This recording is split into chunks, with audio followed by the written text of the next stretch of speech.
Magandang araw. Casimero pinaggagawan ng mga kalaban.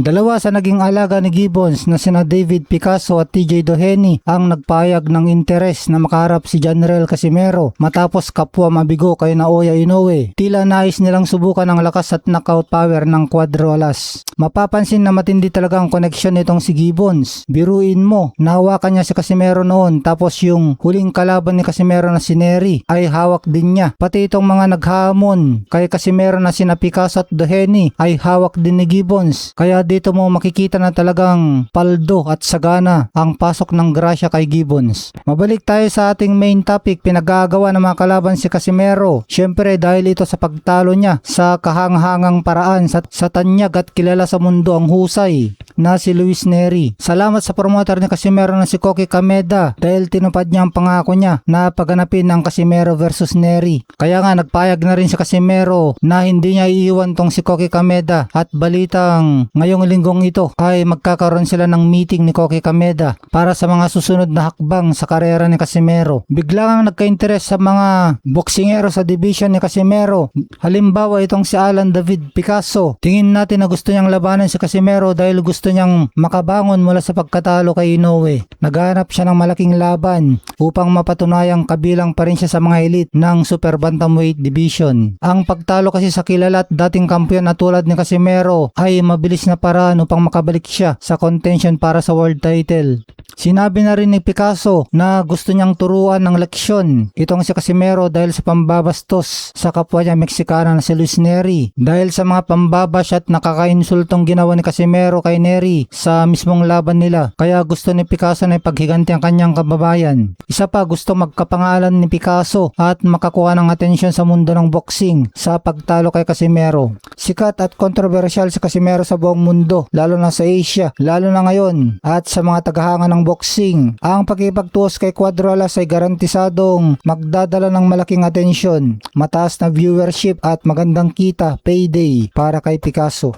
Itong si TJ Doheny naman na isang Irish boxer at dating IBF World Champion ay nagpayag din nga ng interes na harapin si Casimero sa ibabaw ng lona at natalo din ito kay Naoya Inoue. At sa laban niya kay Inoue, dun nawala ng interes at nadismaya sa kanya mga fans dahil sa pagsuko niya sa mismong laban kay Inoue kung saan itinigil ang laban sa round 7 matapos niyang hawakan ang kanyang balakang at likod sa matinding sakit na nagresulta ng technical knockout na panalo para kay Inoue. Bagamat idinaing niya na ito ay isang lehitimong injury, hip back injury para sa maraming tradisyonal na fans ng boxing, lalo na ang mga Pilipino at Meksikano na sanay sa patayan kung patayan na laban. Ang ganoong pagtatapos ay mukhang pagsuko o pagquit kapag nagsimula ng bumigat ang mga suntok ng kalaban. Kaya ngayon nga nagpapapansin itong si TJ Doheny kay Casimero para makabangon din, sumikat at pumaldo. Parehas ng intention ni David Picasso. Kaya masaya ito para kay Casimero. Hindi na niya kailangan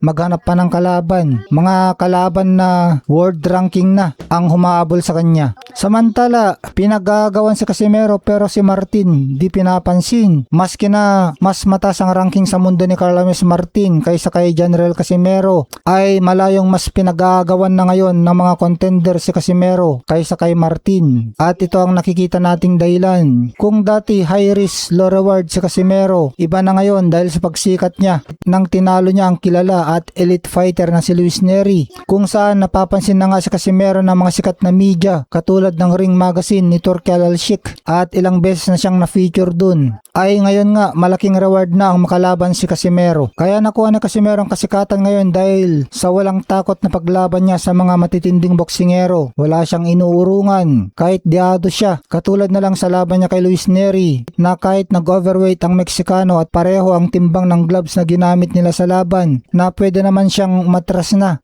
at makukuha pa rin naman niya ang purse o sahod niya, ay minabuti pa rin ni Casimero na labanan si Nery para bigyan suporta ang promoter niyang si Koki Kameda dahil sa pinagdaanan nitong financial problem na ikinamuntikan ng hindi pagkatuloy ng laban ni Nery at Casimero. Dahilan ni Casimero kung bakit tinuloy pa rin niya ang laban kay Nery ay hindi lang daw dahil sa pera ang gusto niya, kundi legasiya at inakaut ang kalaban at magbigay kasiyahan sa mga tao. Samantalang sa panig ni Carlos Martin, ang estratehiya o taktika nila, lalong lalo na itong humahawak kay Martin, ay protektahan ang malinis na record nito habang nag-iipon ng karanasan. Kaya tuloy hindi nakakagawa ng ingay itong si Martin sa mundo ng boxing, maski pa siya ang number 1 contender sa WBO. Isa pa itong kakayahan ni Casimero sa promosyon o marketing. Malakas ang hatak ni Casimero dahil sa kanyang personalidad, maingay, mapusok at mahilig sa trash talk, kaya madaling ibenta ang kanyang mga laban. Si Martin naman ay tahimik at tradisyonal ang estilo ng pagpapakilala sa sarili, kaya mas matagal bago siya mapansin ng masa sa labas ng Pilipinas.